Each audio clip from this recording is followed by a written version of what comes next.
présente du fin fond de Limoilou, le Geek contre-attaque avec Éric Lajoie, Simon Boucher et à la mise en onde, le légendaire Mikey G! Mesdames et messieurs, bonjour et bon après-midi. Bienvenue à l'édition des Geeks contre-attaque du samedi 26 octobre. Mon nom n'est pas Éric Lajoie, je ne suis pas accompagné de Simon Boucher. Je suis Laurent Maheu, votre animateur pour la journée, et à la co-animation Sabrina Cloutier, et évidemment à la mise en onde, le seul, le légendaire Mikey G. Tout sauf non légendaire. Alors, bon après-midi, Sabrina. Bon après-midi, Laurent. Alors, aujourd'hui, au Geek contre-attaque, évidemment, on va commencer avec notre chronique habituelle pour éduquer les choses geeks pour les gens à la maison. C'est Yes. C'est maintenant l'heure de vous informer. Voici les Geektualités avec Simon Boucher. Alors, toujours en remplacement de Simon Boucher, Laurent Maheu au Geektualité. Moi et Mikey, on a la chance de faire des émissions ensemble souvent. Et il y a certaines Geektualités que Mikey sait que j'affectionne particulièrement. Cette semaine, j'ai été chanceux, j'ai pu trouver des nouvelles sur 2 de mes 3 sujets préférés. Bon. Oh, Doctor Who. Non, ça c'est pas une Geektualité, c'est mes chroniques télé. Ah. Les imprimantes 3D. Alors, j'arrête pas de venir vous voir une fois de temps en temps pour vous dire à quel point c'est extraordinaire, Oui. mais ça pourrait même être humanitaire. Ah oui. Alors, ce qu'ils se rendent compte, c'est que dans les endroits où il y a des désastres, souvent ils ont des besoins pour du matériel spécifique, particulièrement médical, et ils n'ont pas la possibilité de faire venir ces choses-là. Et là, on parle pas nécessairement de choses comme pour faire des transfusions ou des machines, mais des fois c'est simplement des clampes, des prises pour boucher, et on peut même théoriquement imprimer des vaisseaux sanguins. Ah ben voyons donc. Avec des imprimantes 3D organiques. C'est un plastique qu'ils font mouler, qu'ils mettent dans des stem cells, cellules souches, et que pour pas que le corps le rejette, ils peuvent l'insérer. Donc, dans les pays où il y a eu des désastres, ils peuvent envoyer des imprimantes 3D pour qu'ils puissent imprimer le matériel médical pour faire les opérations ou simplement réparer ou les choses. Donc, c'est des petites affaires de base, des trucs en plastique que les médecins ici, quand on va se faire opérer, là, ils ont toujours comme un buffet de trucs médicaux. Mais ces petites choses-là, ils peuvent pas nécessairement les déplacer aussi rapidement ou répondre aux besoins de ce que les gens ont à l'avance. Donc, une imprimante 3D, ça répond à ce problème-là de façon efficace. Fantastique. Je commence à avoir peur, là, parce qu'on imprime plein de choses en 3D. On peut tout imprimer maintenant. Là, on va pouvoir bientôt imprimer un être humain au complet, là. Ça sera plus du clonage, ça va être de la duplication d'êtres humains. En fait, tu ris, mais l'article que je lisais pour comment ils font pour imprimer les vaisseaux sanguins disait que cette technique-là de faire le moule en plastique et ensuite de l'imbiber de cellules souches pourrait servir à moyen terme à faire des organes sur mesure. Ben, c'est ça. Donc la peau, c'est déjà, mais quand on parle d'organes, on parle fonctionnel, foie, poumon, etc. Quand même, ça ouvre des grandes portes. Maintenant, le revers de ça, il y a quelques temps avec les imprimantes 3D, il y a des gens qui avaient fait un modèle de fusil en 3D. Alors, c'était un modèle qui, théoriquement, était capable de tirer des balles. La moitié des fusils pouvaient exploser à cause des problèmes de fabrication. Donc, la police, particulièrement en Grande-Bretagne, a décidé de devenir plus sévère. Et ils sont venus chez quelqu'un qui avait une imprimante 3D et qui ont tout confisqué parce qu'il avait fait imprimer des parties pour construire un fusil. Malheureusement pour la police, ce n'était pas des parties pour construire un fusil, c'était des pièces de rechange pour une imprimante. Bon. Donc ça c'est comme un double tranchant. Quand on imprime des pièces, si on n'est pas ingénieur ou si on connaît pas le plan, c'est dur de déterminer ce que c'est. Mais dans ce cas-ci, c'était des pièces pour remplacer dans l'imprimante 3D pour réparer un problème que ça faisait. Donc, il y avait une valve en plastique qui pouvait briser. Donc, c'est une pièce qui remplaçait la valve et qui prévenait le problème. Ça avait l'air d'une gâchette, ça avait l'air d'un tube, mais c'était vraiment juste pour réparer l'imprimante. Donc, ils ont tout redonné ces choses. Mais tranquillement, moi ça m'inquiète personnellement. C'est comme si j'imprimais quelque chose chez nous, puis ils venaient me voir et disaient hey, t'as imprimé le Anarchist Cookbook, t'as pas le droit parce que tu pourrais t'en servir pour faire le mal. Donc moi je trouve ça un peu une invasion de la vie privée là. Si quelqu'un se sert d'une imprimante 3D pour faire des choses de contrebande, à ce moment-là, tu l'arrêtes, après ça, tu l'enlèves. Mais si quelqu'un s'en sert chez lui, je trouve que c'était un peu agressif de la part de la police.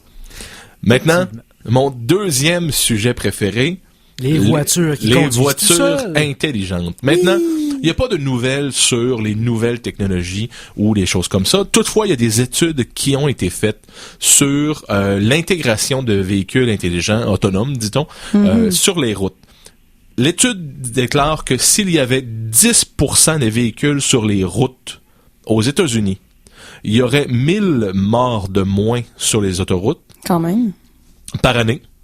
Et on sauverait 38 milliards de dollars en productivité perdue parce que, évidemment, comme un char nous rend plus productifs, c'est le trafic. Comme ces voitures-là sont autonomes, le phénomène un peu de chenille, où est-ce que le devant avance un peu, le derrière arrive, puis là, ça fait comme avance, ralentit. Mais avec des voitures intelligentes, ils peuvent toujours rester à une vitesse constante, éviter ces choses-là. Ils disent que à 90% d'adoption, on sauverait en théorie 21 000 vies par année et 450 milliards d'argent récupérés en productivité.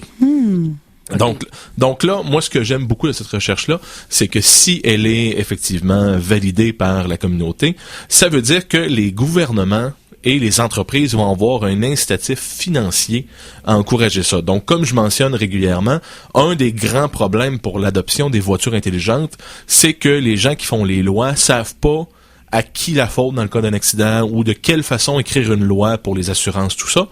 Et il y a une chose fantastique avec le statu quo, c'est que ça coûte rien. Donc, les gens qui pourraient faire changer les lois pour permettre l'intégration des voitures intelligentes, eux ont rien à gagner dans le court terme de dire on va s'investir, faire un projet de loi qui va permettre à des enfants d'être derrière le volant, puis de faire des accidents, puis pas avoir d'assurance. Donc, s'il y a un incitatif monétaire, moi j'ai l'impression que dans les 4-5 prochaines années, les gens vont se réveiller et là ils vont faire « Oh, là, ça paraîtrait bien si je disais ça » ou... Donc, attendez-vous, à mon avis, si cette recherche-là est bien validée, à du progrès du côté légal. Voiture intelligente et électrique, c'est ça que je vise, moi, utopiquement parlant. On va finir par atteindre la perfection à force de faire des essais technologiques quand même. Et j'ai pas une vraie nouvelle, mais tu me fais penser. Voiture électrique, il y a un projet de remplacer des bouches d'égout en zone de recharge. Ça servirait aux deux? Ça servirait c'est une bouche d'égout, mais le top enverrait de l'électricité aux voitures qui passent par-dessus. Et évidemment, c'est purement théorique parce qu'évidemment, il y a le transfert d'énergie sans fil, que c'est toujours un peu boboche. Mais l'idée, ce serait en conduisant, la voiture se remplirait au certains moments juste pour avoir une autonomie plus longue. Évidemment, on ne parle pas de remplir la voiture instantanément en roulant sur non. Pas comme dans F-Zero, là, que tu roules sur... Ouais. Alors, ben, donc, oui, ça, c'est une nouvelle. Je l'avais pas officiellement parce que je trouvais ça un peu trop loufoque, mais tu me fais penser, donc, je le mentionne. Maintenant, du côté un peu plus macabre, un peu plus sinistre. Oh, parce que, l'Halloween s'en vient à grands pas, moi, j'ai bien hâte, en tout cas. Malheureusement, c'est pas ce type de macabre-là. C'est pas grave, on est quand même dans la thématique. Bell Canada va commencer à enregistrer toutes vos recherches et toutes vos actions, et il parle de pattern, donc votre comportement sur Internet pour savoir ce que vous cherchez quand vous le recherchez. Et ça, c'est creepy, ça. Non seulement ça, mais excuse-moi, je te coupe là, mais je pense qu'ils vont utiliser ces renseignements-là. Ils vont les vendre aux plus offrants. Si je puis me permettre, c'est déjà le cas. Quand on pense au Facebook, maintenant, il y a des publicités personnalisées qui se créent. Vous remarquerez sur votre wall ou peu importe, quand vous allez liker des choses, souvent, il y a des publicités qui vont apparaître qui vont être en lien direct avec vos intérêts. Si vous parlez de tomates pendant 2 heures à quelqu'un, je vous garantis qu'il va y avoir des pubs de tomates qui vont apparaître sur votre wall Facebook. Vous l'essayerez pour le fun. Mais sincèrement, de plus en plus, moi, je me rends compte, comment ça, là? Il y a des sites de trucs japonais ou d'affaires qui apparaissent sur mon wall. Donc, on est en train, tranquillement, pas vite, de se faire assimiler avec nos informations. Faut faire attention à ça. Maintenant, quand on parle de Facebook, c'est une plateforme théoriquement fermée dans laquelle on théoriquement, on s'inscrit. C'est pas eux qui viennent nous chercher. C'est vrai, c'est totalement vrai. Et c'est on très donne libre. nos informations. Maintenant, ce mais qui reste change... quand même qui vont peut-être en abuser un peu. Là. Mais Bell Canada va se servir de ça pour vous envoyer de la publicité personnalisée. C'est ça. Exact. Vous avez jusqu'au 16 novembre, si vous êtes membre de Bell Canada, pour vous faire désinscrire des publicités personnalisées. Oh. Mais vous ne pouvez pas vous faire désinscrire de la collecte d'informations. Non. Donc, ben oui, hein. Apparemment, ce n'est pas illégal, mais c'est considéré comme pas éthique du tout. Donc, Bell continue probablement dans son modus operandi habituel. Ben, je suis contente de pas être avec Bell pour mon téléphone. Alors, c'est personnel, mais j'aime pas ça me faire embêter avec des pubs. Mais et là, faut faire attention. Je n'ai pas la nouvelle. Certains fournisseurs Internet louent les lignes de Bell et de Vidéotron. Je ne sais pas dans l'information que j'ai si un revendeur de lignes de Bell va se faire lui aussi vampiriser les données. Oui, ben là, on pousse loin quand même. Hein. Une nouvelle un peu inquiétant. Malheureusement, on s'en va vers ça. Ben oui. Il n'y a pas qu'aux États-Unis avec la NSA que les collectes d'informations sont faites. Un petit peu plus comique. En Oregon, ils veulent faire une taxe sur la conduite automobile. Alors, ils se rendent compte qu'avec le temps qui passe, les gens conduisent moins loin, prennent moins d'essence et ont des véhicules qui sont de plus en plus efficients et efficaces avec l'essence. Ce qui fait que les revenus de l'État ont diminué. Ce qu'ils ont comme projet de loi, ils sont pas les seuls, mais je pense que c'est eux qui sont les premiers de l'avant, ce serait d'installer des GPS à l'intérieur de véhicules pour calculer la distance qu'ils font. Donc, plus quelqu'un conduit, donc théoriquement, plus il use les rues, les systèmes, cette personne-là se ferait taxer appropriément. Et évidemment, le problème là-dedans, tout le monde ici devrait avoir une petite lumière rouge qui s'allume. Ça permettrait théoriquement aux gens de pouvoir savoir où t'es, quand tu es, la vitesse, etc. Le modèle de base, la technologie pour ça, c'est simplement pour enregistrer la distance. Il y a pas c'est pas GPS, on peut pas se positionner, mais c'est clair que si on augmente la technologie, on l'a déjà dans nos cellulaires, on l'a partout. Donc les gens sont un peu inquiets qu'ils peuvent se faire suivre. Encore là, c'est pas parce qu'on a quelque chose à se faire reprocher, c'est simplement parce que on veut pas nécessairement que tout le monde soit au courant de ce qu'on fait. C'est sûr. C'est la vie privée. Bon, ben, avec ta chronique de Bell et ta chronique, ta geektualité, dis-je, des surveillances dans les systèmes automobiles à cause de la taxe de l'Oregon, je crois que, hein?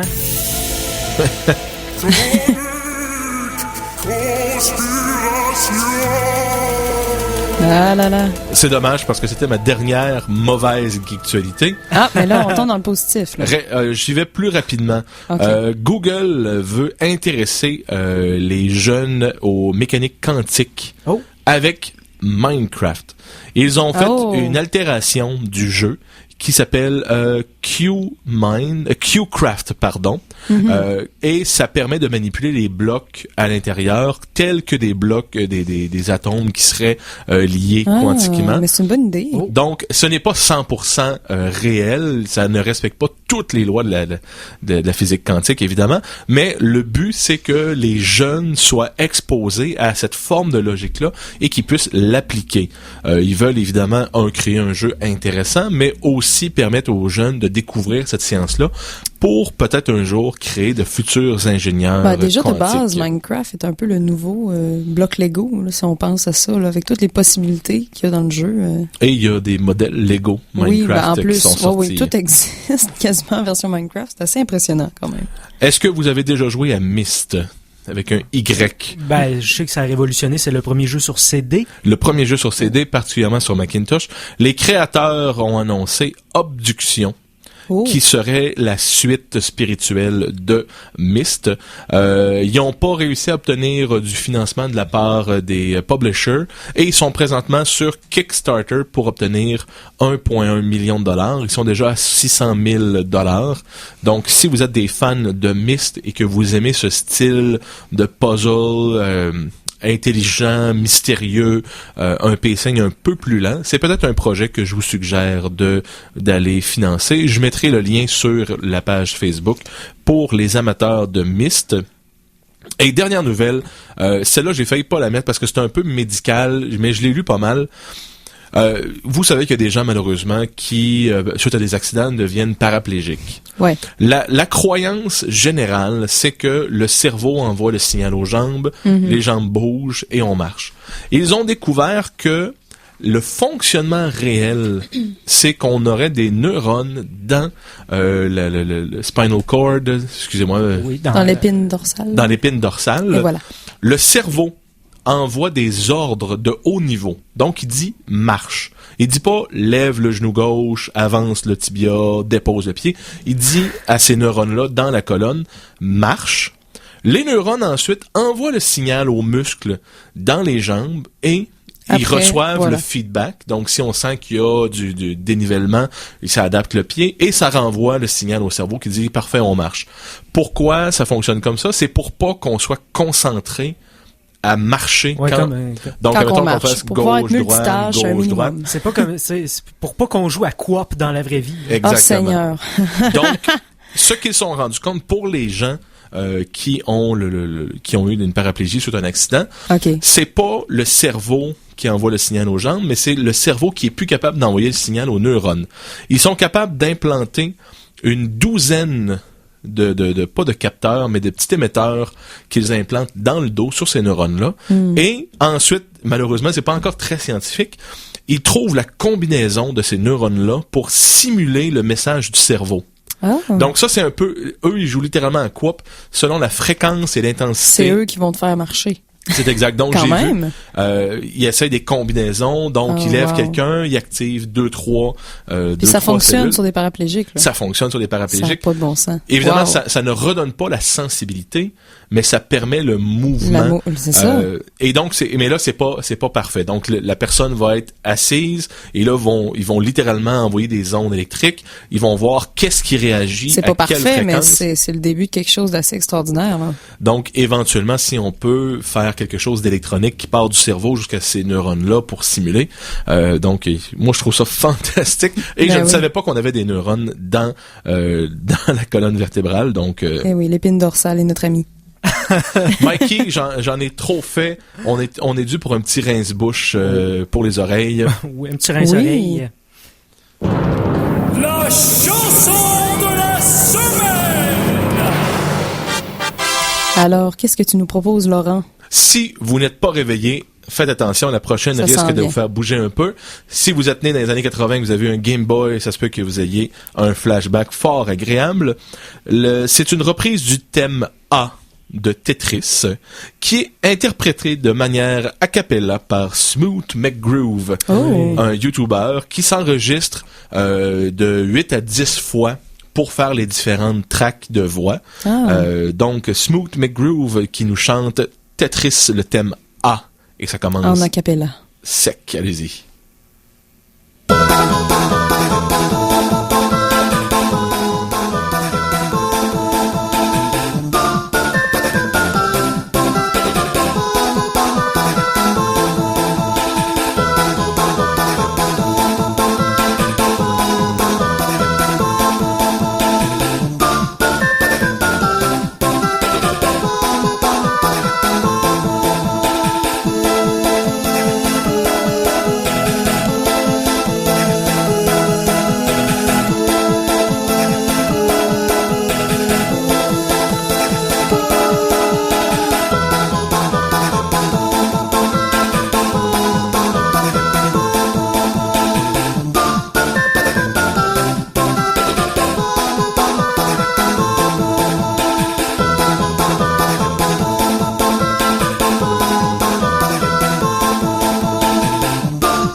Alors, on vient d'entendre Smooth McGroove avec le thème A de Tetris chanté de manière a cappella. Ça sonne même pas comme de la cappella, tellement c'est arrangé. Là. Je veux dire, beaucoup de voix après ça. Là. Il y a après une dizaine de voix. Je pourrais le mettre sur le groupe Facebook parce qu'il chante aussi les thèmes de Final Fantasy. Il y a du 7, il y a du 8, il y a le thème de Victoire qui ne dure qu'une minute, donc je l'ai pas prise. Il chante aussi du Sonic, du Megaman, donc c'est toujours intéressant. C'est fun. Et c'est un homme assez hirsute, longs cheveux, longue barbe, et pour une raison que je ne comprends pas encore, dans chacun de ses vidéos, il y a une des tracks dans lesquelles il se filme où il fait danser son chat dans ses mains. Donc, pourquoi pas. Pourquoi pas. C'est quand on aime son chat. Mikey, oui. On est dû pour une actualité un peu plus féminine. Et thématique. Oh oui. Les Geeks Contre-Attaque sont fiers de vous présenter la passionnante et passionnée Sabrina Cloutier. Hey, c'est le fun. Alors Sabrina, tu nous as préparé une belle chronique aujourd'hui. Oui, j'ai réalisé quelque chose. Je viens de réaliser quelque chose. Les geeks, je pense que ça fait 1 an que j'étais avec vous autres, là. Oh! Ça fait 1 an, là, que je suis votre geekette, là, quand même. Parce que, il y a 1 an, j'étais ici, au même endroit pour parler de chronique d'Halloween. Et là, c'est ça. C'est la 2e fois que ça arrive. C'est le fun, hein? Ça, c'est gênant. On n'a pas acheté de cadeaux. Ben non, c'est pas grave. Écoute, pas grave. Ce qui compte, c'est que j'étais avec vous autres, puis je suis bien contente. Moi, j'ai envie d'avoir peur un peu. Ça fait que, Mikey, t'as-tu un thème pour ça, par hasard? Ou quelque chose? En fait, c'est un top 5 que tu fais? Un top 5, oui. Bon, c'est un top 5 de quoi? Un top 5 des maisons hantées de la région de Québec. Alors, commençons immédiatement. Oui. Numéro 5! Alors, l'année passée, je parlais des lieux les plus étranges au monde, et là, je parle des maisons hantées de Québec, en fait de la région de Québec. Donc, ça c'est pas exactement au centre du Québec, mais vous allez voir. Alors, numéro 5, le Willow Place Inn à Hudson, en Montérégie, qui a été construit en 1820. C'est une auberge qui serait le théâtre d'expériences paranormales. Oh. Donc, qui aurait, en fait, une serveuse appelée Maude, apparemment, qui aurait été assassinée par plusieurs hommes et enterrée dans le sous-sol de l'auberge. Et depuis ce jour, il paraît que son esprit serait toujours présent sur les lieux. Et apparemment que ça se manifesterait surtout aux alentours de la chambre numéro 8, là où les objets se déplaceraient par eux-mêmes et s'amoncelleraient devant cette porte apparemment. Donc, il paraît que Maude se manifesterait surtout dans le mois de novembre. Donc, les gens qui s'en vont en road trip en Montérégie, vous allez peut-être l'apercevoir. Mois de novembre, chambre 8, c'est noté. Quand même, hein? C'est quand même épeurant. C'est parce que Maude, elle était dans la chambre 8 quand elle s'est fait assassiner par plusieurs probablement, hommes. Puis, probablement. Puis elle n'a pas trouvé le repos. Puis c'est ça. Puis elle voulait pas qu'il rentre. Donc, elle a tout ramassé des objets sur devant la porte. Peut-être. Ou c'est un toc.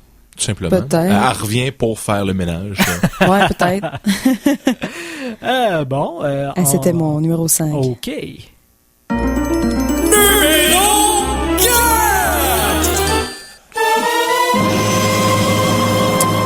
Eh bien, chers amis qui veulent être témoins de phénomènes paranormaux, qui aiment les histoires de maisons hantées, comme moi j'adore les trucs de l'étrange. D'ailleurs, Philippe Jacques doit triper présentement s'il écoute l'émission. Mon numéro 4, c'est le Château Frontenac. Oh. Oui, je me suis informée. Oui, le hôtel de luxe, situé en plein cœur de la ville de Québec. En fait, le Château Frontenac aurait ouvert ses portes en 1893 et il y a beaucoup d'histoires là, qui ont été rapportées de fantômes à travers les époques. Puis bon, par exemple, il y a des clients qui ont affirmé avoir vu le fantôme d'une jeune femme en chemise blanche, une chemise de nuit, arpenter les corridors. Donc plusieurs personnes qui auraient manifesté ça, et apparemment qu'elle aurait été aperçue aussi à l'intérieur des chambres. Donc si vous avez passé la nuit au Château Frontenac, qui sait, peut-être que vous allez la rencontrer. Et il y aurait aussi apparemment le spectre de Louis de Buade, le comte de Frontenac et gouverneur de la Nouvelle-France à la fin du XVIIe siècle, qui aurait été vu dans le château à plusieurs reprises, qui apparemment cherchait sa fiancée, qui était absente au moment de sa mort en 1698. Donc c'est quand même chouette quand on pense à ça. Si jamais vous voyez Louis de Buade, faites-y une révérence quand même. Là. C'est pas rien. Là. Ça a l'air de coûter plus cher que l'autre hôtel d'avant. Là. Oui, probablement que ça va coûter moins cher aller en Montérégie en road trip. Sauf qu'il y a 2 spectres au Château Frontenac. Ouais. Donc, ça vaut à peine. Ça vaut à peine. Bon. Hein? Voilà. Numéro 3!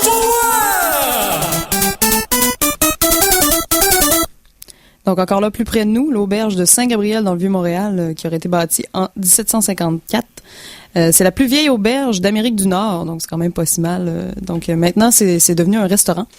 Et elle abriterait le fantôme d'une jeune fille qui aurait trouvé la mort de façon très brutale il y a longtemps. Elle aurait été brûlée vive, puis elle entrait les murs de l'endroit, plus particulièrement au 3e étage, apparemment. Il y a des employeurs, puis il y a plusieurs autres personnes qui l'auraient aperçu et qui l'auraient pris en photo. Donc, il y aurait des photos qui auraient été quand même... donc, c'est vraiment extrêmement célèbre dans le restaurant. Il y a des photos d'elle et tout ça. Et Norman Brathwaite, d'ailleurs, aurait été là-bas pour passer la nuit en espérant la rencontrer et être témoin de ces manifestations, mais ça n'est pas arrivé. Alors, peut-être qu'elle aime juste pas les célébrités ou les flashs caméras photos. Mais, donc, un fantôme qui est mort dans des circonstances brutales, brûlé vive, quand même. Il n'y a jamais un fantôme qui est mort paisiblement dans son lit de sa belle mort. Tu sais, non, c'est ça. La majorité des fantômes, en fait, sont morts de manière tragique, ont de la haine en dedans, se sont fait assassiner de manière brutale. C'est toujours ça, hein, parce que les esprits smooth puis tranquilles, ils nous achalent pas. Qu'est-ce que vous voulez que je vous dise? Ça a l'air que c'est ça. Mais ça marche. Numéro 2! Alors, mon numéro 2, c'est la maison Notre-Dame de la Chesnay. Au camp adventiste Val d'Espoir à Sainte-Clotilde-Horton, au centre du Québec. Une chance que je l'ai décrit quelque part. Excusez-moi. Alors, elle a été bâtie en 1939. C'est un édifice qui a été utilisé avant tout par les frères de l'instruction chrétienne pour dans le fond, pour enseigner aux jeunes hommes désireux d'entrer dans la communauté. Donc, c'était vraiment une école de frères. Donc, vers la fin des années 60, en fait, l'endroit aurait été converti en institut pour les handicapés intellectuels. Donc, la maison de Sainte-Clotilde. C'est ça que c'est devenu. Puis la maison a été subitement laissée à l'abandon et aurait servi de camp pour l'église adventiste par la suite. Donc 2 incidents tragiques se seraient produits en ces murs. Excusez-moi, je le parle un petit peu. Donc en fait, il y aurait eu un incendie en 1958 allumé par une cigarette qui aurait tué 3 jeunes hommes qui fumaient en cachette. Et par la suite, en 1988, 9 handicapés intellectuels seraient décédés dans un incendie au dernier étage de l'édifice. Et depuis ce jour, il paraît que plusieurs personnes disent avoir été témoins de phénomènes étranges qui se passeraient, par exemple, on entendrait des gens, des jeunes garçons qui prient, puis apparemment qu'il y a des gens qui voient des silhouettes qui se promènent de porte en porte. Donc, le site Internet... Bombe.tv, d'ailleurs, a produit un reportage sur les lieux il y a quelques années. Je le posterai sur les Geeks Contre-Attaque. Puis on voit les 2 animateurs qui s'aventurent et puis ont rapporté aussi certains faits et rumeurs concernant l'endroit. Donc, quand même très intéressant. Le feu, créateur de spectres depuis le 17e siècle. Le feu en cachette, hein. Fumez pas en cachette, là. Ouais. Pognez un cendrier. Éteignez vos cigarettes. C'est important. Moi, je cracheuse de feu dans la vie, je peux vous le dire, là. Hein. Prévention en incendie. Des fois, un incendie, là, ça peut arriver avec rien. Et maintenant...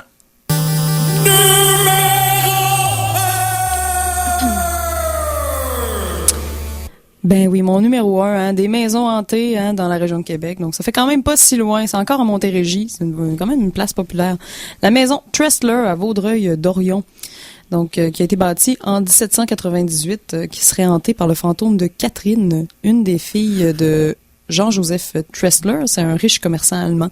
Donc, l'histoire veut que cette dame aurait choisi d'épouser le commis de son père plutôt qu'un homme de bonne famille auquel son père la destinait.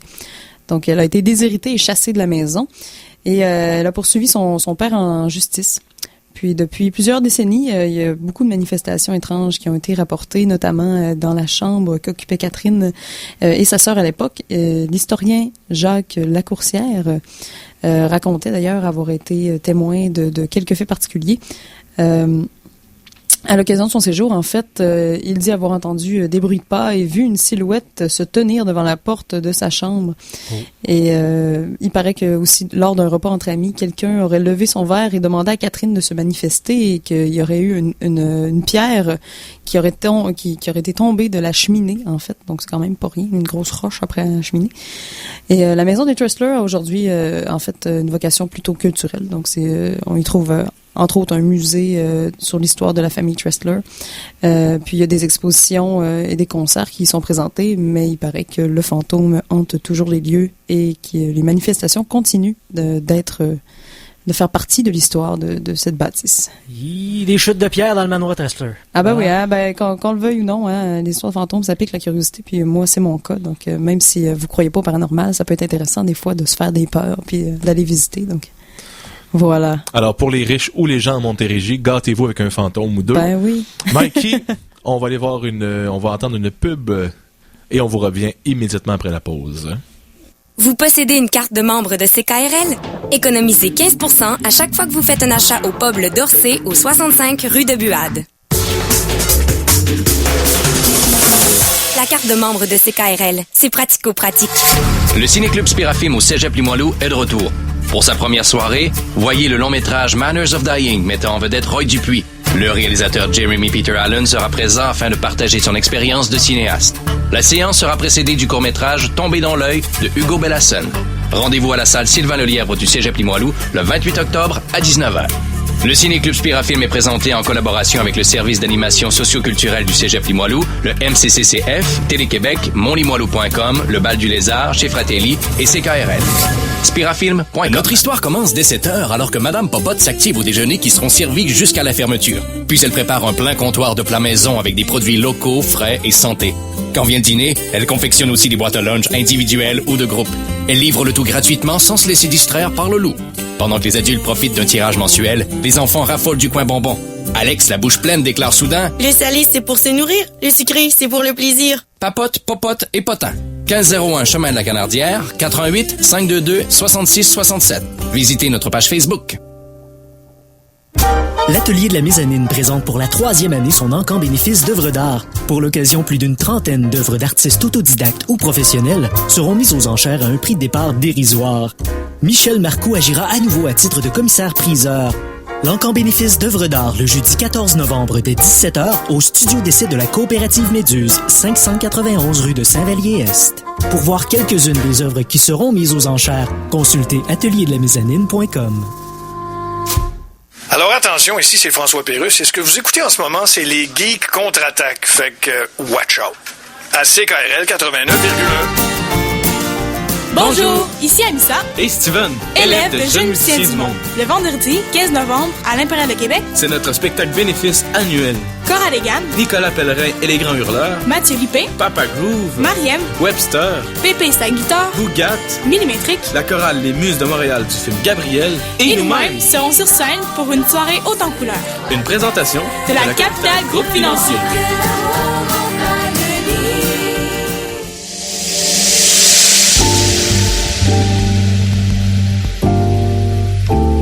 CKRL 89.1.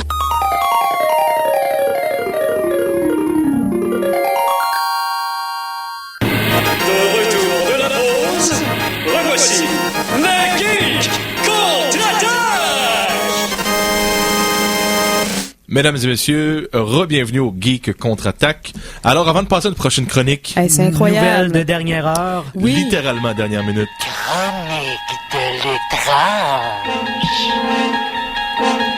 Alors, on a reçu un appel mystérieux durant la pause. On a reçu un téléphone pendant la pause de Monsieur Robert Moisan, que je salue, qui a bien aimé la chronique des maisons hantées de la région de Québec et qui nous affirme que le théâtre du Petit Champlain, en fait, dans la boutique arrière de celle-ci, en fait, il y aurait un fantôme qui résiderait, en fait, une dame qui aurait été aperçue. Donc, c'est une maison, en fait, la boutique arrière du Petit Champlain, c'est une ancienne maison, une vieille maison qui a été, dans le fond, modifiée, qui date de 1660 environ. Et il paraît qu'il y aurait des portes qui claquent et des courants d'air soudains. Donc, on a un fantôme dans le Petit Champlain, mes amis, au théâtre du Petit Champlain. C'est pas merveilleux, ça? On ne sait pas si c'est quelqu'un qui a été incendié, mais on présume. On sait pas. Ça sonne incendie. C'est comme à la vivant. mode, là, les incendies, mais encore là. Hein. Mais, fait que si vous voulez voir des fantômes, allez voir les shows au Petit Champlain. Alors, merci évidemment à nos auditeurs qui nous partagent les nouvelles. C'est toujours plaisant, ça, pour de vrai. Ça nous fait un petit velours. Oui. Mikey? Oui. Passons aux choses moins sérieuses. OK. La chronique indie avec Laurent Alors, la chronique indie. Hey, moi, j'aime ça, les chroniques indie. Encore une fois, ce n'est pas une chronique sur Indiana Jones qui a fait 3 films seulement, mais plutôt la chronique des jeux indépendants qu'on appelle les jeux indie. Cette semaine, j'ai eu la chance... Hey, ça serait pas pire, je pense à ça, si chaque jeu vidéo avait une reprise en version Bollywood. Que tu joues, puis là, tous tes personnages sidekicks se mettent à danser là, pendant que tu... Non, OK. Mais il y avait je fasse un une jeu blague pour d'arcade Éric Lajoie, là, excusez. Il y avait un jeu de Michael Jackson, une arcade, et ensuite au Sega Genesis, dans lequel Michael Jackson pouvait utiliser son pouvoir et il se mettait à faire danser tous les méchants. Écoute, et qui mourrait après quand tu danses avec Michael. Je vais continuer à jouer à DDR dans mon sous-sol à la place. Donc, comme je disais, cette semaine, j'ai eu la chance d'essayer un nouveau jeu indépendant qui pose des questions et qui nous met en face de quelque chose, et ça m'a lancé sur un questionnement. Qu'est-ce qu'un jeu vidéo? Qu'est-ce qu'une expérience? C'est une méchante question. Parce quand on pense aux gros jeux, ceux des grosses compagnies, on donne un gun, on dit tue-lui, on te permet de sauter, on dit écrase ça. Donc, il y a quelque chose qu'on prend pour acquis dans les jeux vidéo. Mais là, de plus en plus, avec les développeurs indépendants, ces gens-là ont la possibilité de créer des expériences qui ne sont pas classique. Donc, j'ai juste pris, avant de vous parler du jeu en tant que tel, juste donner des exemples. Prenez le jeu Braid, qui est sorti il y a quelques années. C'est on dirait Mario Bros s'il avait été fait par un peintre, mais il peut voyager dans le temps à l'intérieur d'un niveau, avancer, reculer. Et chaque monde, il y a un nouveau pouvoir. Et à l'intérieur de tout ça, il y a une narration, on comprend pas, il cherche la princesse, il se promène, etc. Donc là, on joue un jeu qu'on reconnaît, écraser des choses, mais là, il y a quelqu'un qui a inséré une histoire à travers du jeu.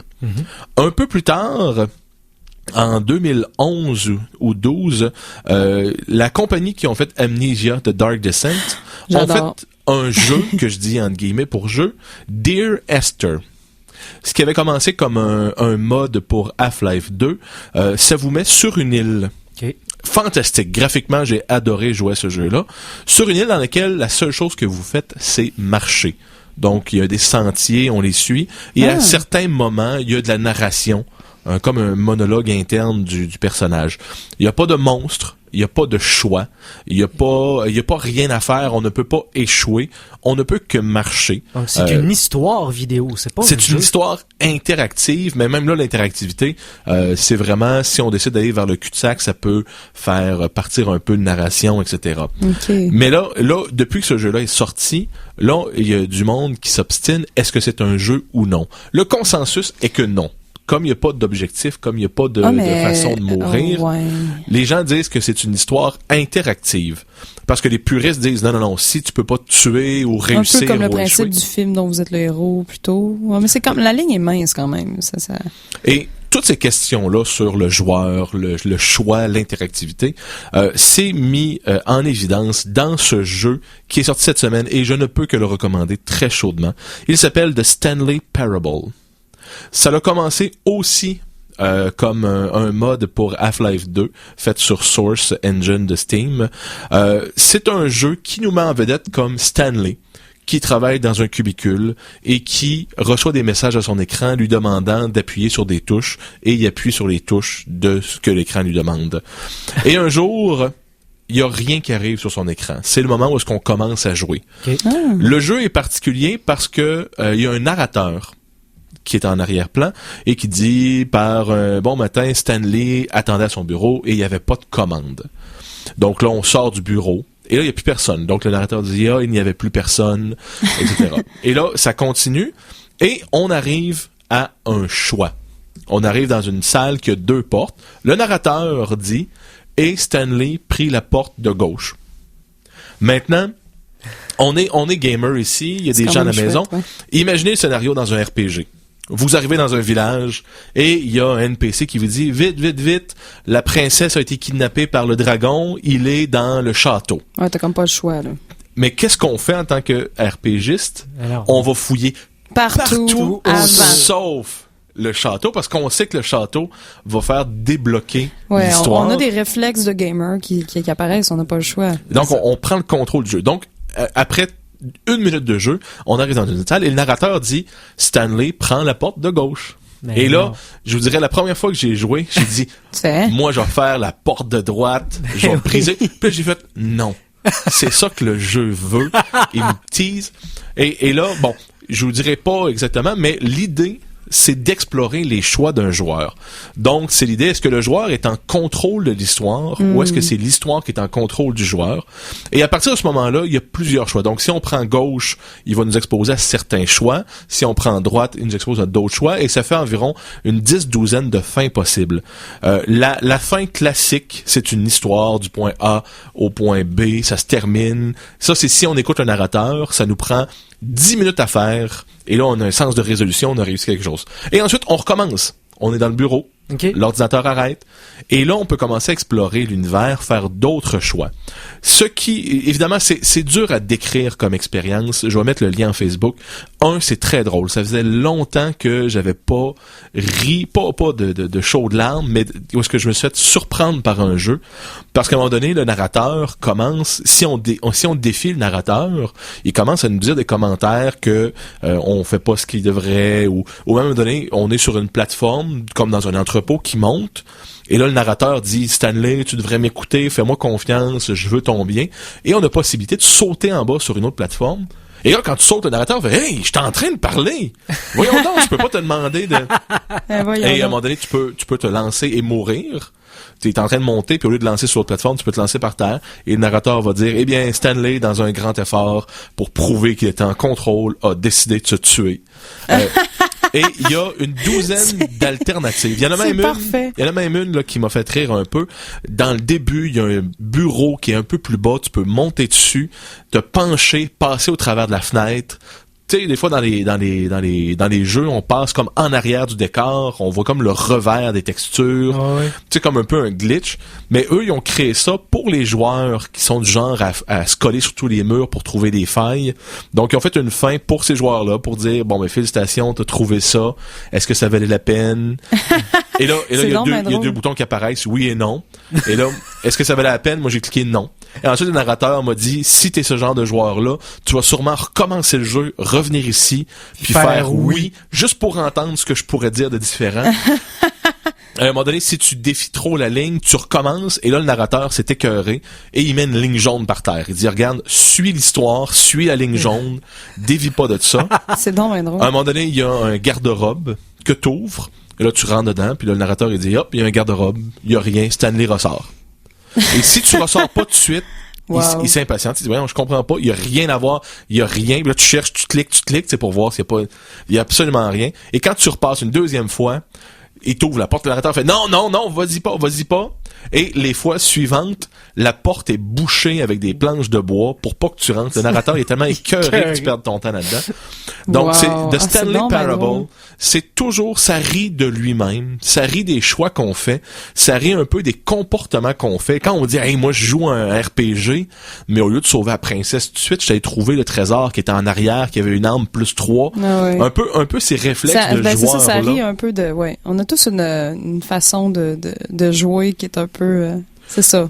Le jeu est sur Steam depuis cette semaine. Il est présentement à 20% de rabais, donc $12, sinon 15. Il y a un démo qui est gratuit, qui est pas il est pas un extrait du jeu, mais c'est un démo style comme le jeu. Ça vaut, si vous avez des moyens pour, faites-le. Vous avez pour quelques heures de jeu à essayer de trouver les différentes fins, explorer les possibilités.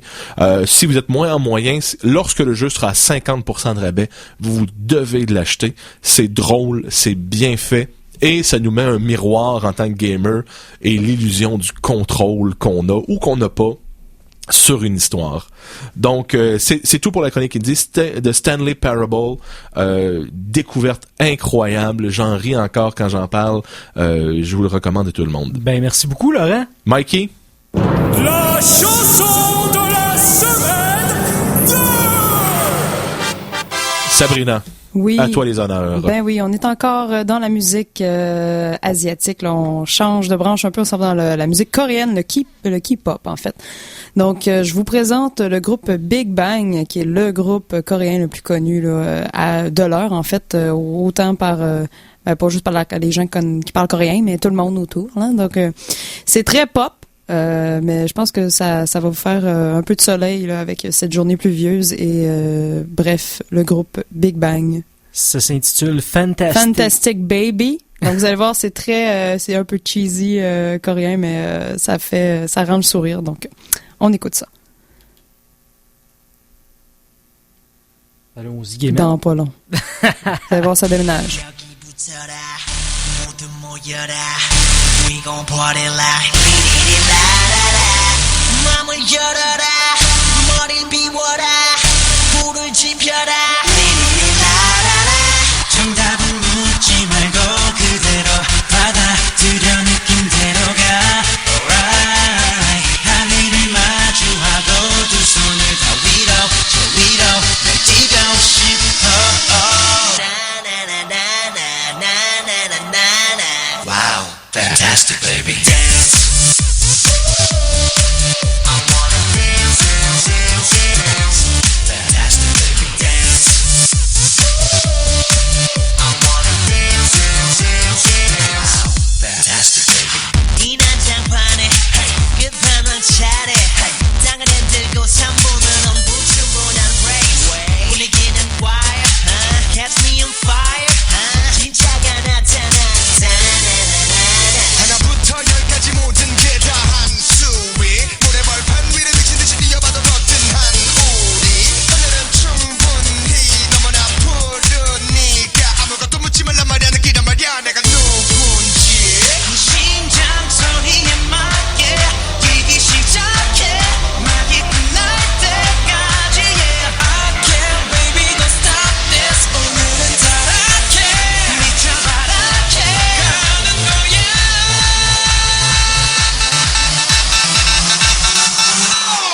Wow, fantastic, baby. Dance. I wanna dance, dance, dance, dance. Fantastic, baby. Dance. I wanna dance, dance, dance, dance. Fantastic, baby. Boom shakalaka, boom shakalaka, boom shakalaka. Dance, dance, dance, dance. Shakalaka, boom shakalaka, boom shakalaka. 날 따라 잡아볼 테면 와봐 난 영원한 단따라 오늘 밤 금기는 내겐 없어 mama Just let me be your lover 이 혼란 속을 넘어 나나나나나 머리끝부터 발끝까지 비주얼은 shock 내 감각은 소문난군 앞서가는 중 남들보다는 빠른 걸음 차원이 다른 젊음 얼음 Hold up 심장 소리에 맞게 뛰기 시작해 막이 끝날 때까지 yeah I can't baby don't stop this 오늘은 타락해 미쳐 바라게 가는 거야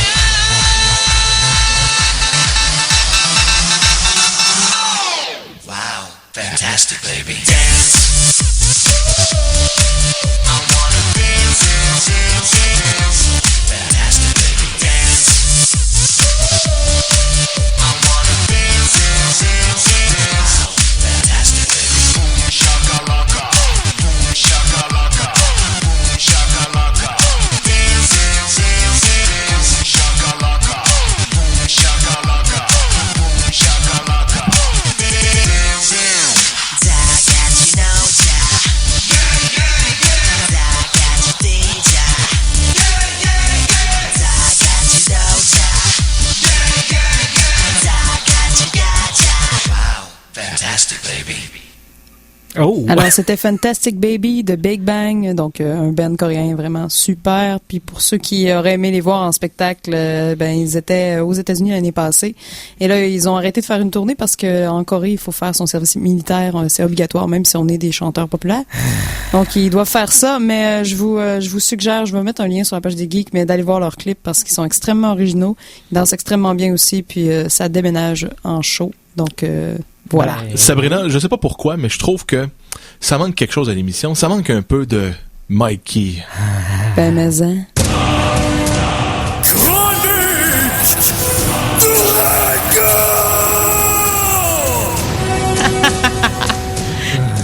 La thématique est parfaite. Excusez, j'avais pas entendu ça là. Donc, c'est épique. C'est épique, tout comme la série de romans dont je veux vous parler. Ben, conte-nous ça. C'est du fantasy. Ça s'appelle La Citadelle des Ombres. 4 tomes parus entre 2003 et 2007. C'est une série de romans de l'auteur Robin Hobb aux éditions Pygmalion. Bon. fantasy, tout le monde sait c'est quoi. Bon, un univers médiéval, fantastique, avec des rois, des guerriers. Et voilà. Dans celui-là, il y a même des pirates, imaginez-vous donc. Oh yeah! Et il y a des chevaliers. Bon, le peuple est en paix, tout va bien. Et il y a un jeune héritier, bâtard, du nom de Fitz. Bon, c'est le fils illégitime du prince Chevalerie. Ils ont tous des noms un peu étranges dans dans cet opus-là. C'est un prince héritier, donc, de la famille royale des Loin-Voyants. Il grandit sans père, puis, bon, il se fait garder par le maître des écuries du château, qui s'appelle Buriche.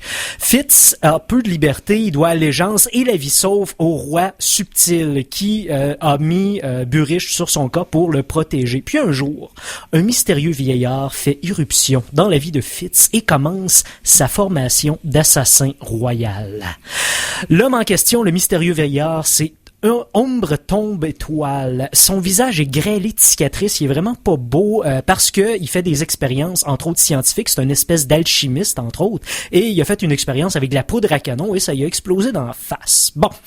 Rien de moins. Ben oui. C'est un homme très discret, très mystérieux. Il forme les gens au métier d'espion car c'est le responsable des informations du château. Et il forme Fitz pour être un assassin royal. Dans ce roman-là, Fitz, il découvre qu'il n'est pas n'importe qui, il devient une arme donc au service du pouvoir. Il peut changer le monde par ses actions. Puis, le fou du roi, qui porte plusieurs noms, est une espèce d'être étrange. On connaît pas trop ses origines. Il dit qu'il est né de parents humains, mais il est en fait un des derniers prophètes blancs. Et le fou, qui est aussi appelé Cire Doré, Bien-Aimé ou encore Ambre, il se sert de Fitz comme catalyseur de ses prophéties, c'est-à-dire que Fitz est la personne à travers laquelle il va pouvoir réorienter le monde vers une voie meilleure. Dans cette histoire-là, ce qui se passe, c'est que les pirates, ils grugent un peu les berges du royaume en forgisant les citoyens. Forgiser, ça, c'est prend un être humain, enlève-lui toute sa capacité mentale et spirituelle et il devient une coquille vide. Bref, c'est un zombie.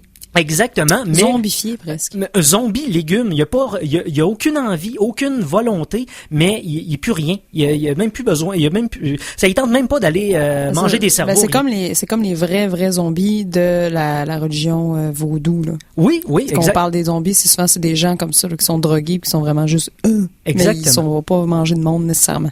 Et Fitz, on s'en reparlera de ça. Oui, à un moment donné, les zombies. J'ai pas mal d'idées là-dessus. On va faire. En tout cas, on s'en reparle.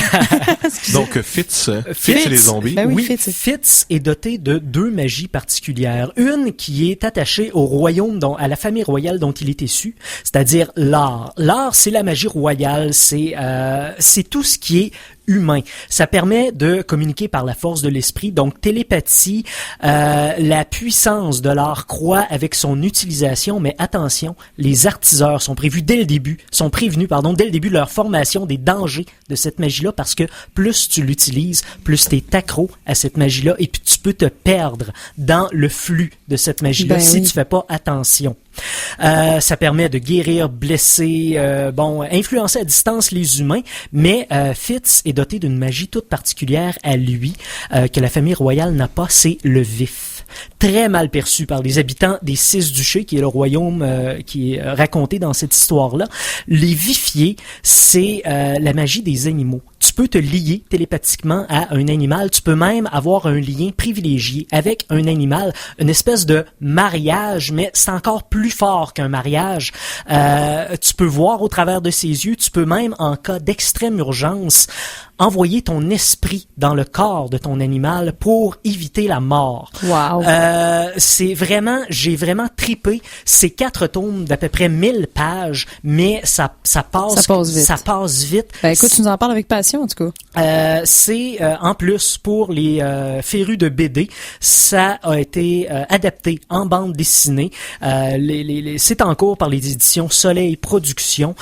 Tout le premier cycle, parce que c'est en 2 cycles. cycle. Donc, les 2 premiers livres sont déjà traduits en bande dessinée. Okay. Donc, le cycle de l'Assassin Royal, l'intégrale 1, aux éditions Soleil Productions en BD. Sinon, procurez-vous La Citadelle des Ombres, les 4 tomes sous édition Pygmalion. Vous allez triper des bulles. Hey, je peux-tu juste faire une mini-annonce vite? Ben oui, avant la fin de l'émission. Hey, le 31 octobre, pour ceux qui savent pas quoi faire à l'Halloween, à l'Aquarium de Québec, il y a une soirée de 19h à 23h pour adultes seulement. Donc, c'est une soirée d'horreur il va y avoir des animateurs habillés en créatures, il va y avoir un parcours et c'est seulement pour adultes. Donc, c'est 18 ans et plus. Ça va vraiment faire peur. Et en plus, moi, être là, puis je vais faire du feu. Pour ceux qui veulent me voir en cracheuse de feu, ben c'est le moment. Oh. Donc, je voulais juste en parler. Ça va être vraiment le fun. Également, tu disais qu'il y a un événement ce soir dans la région de Québec. Oui, c'est le Black Light au Méchoui International à Saint-Étienne. Donc, allez voir ça sur Facebook. Il y a un événement qui est créé à cet effet. Il y a des navettes disponibles aussi pour ceux qui n'ont pas de voiture. Et ça se déroule toute la nuit, donc de ce soir jusqu'à 7h demain matin, facilement. Pour ceux que ça leur tente. Moi, j'y vais d'ailleurs. Donc, c'est une soirée thématique horreur avec de la musique hardcore. Donc, faut aimer quand même ça. Donc, je pense que ça va être une méchante belle soirée et nuit de peur déjà. Alors, ben, c'est ce qui conclut. Merci beaucoup en studio, Sabrina. Merci beaucoup pour les maisons hantées et la co-animation. Mikey, que dire de plus? On t'en doit toujours une excellente pour ta mise en onde. Eh oui. Mon nom était Laurent Maheu. J'ai le plaisir d'être l'animateur des Geeks Contre-Attaque aujourd'hui, samedi le 26 octobre. À la prochaine, les Geeks.